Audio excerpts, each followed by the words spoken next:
চোখে হঠাৎ করে কাল বৈশাখী,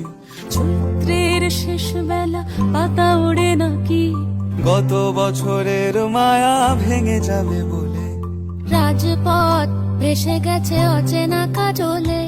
দু চোখে হঠাৎ করে কাল বৈশাখী, চৈত্রের শেষ বেলা পাতা ওড়ে নাকি, গত বছরের মায়া ভেঙে যাবে বলে,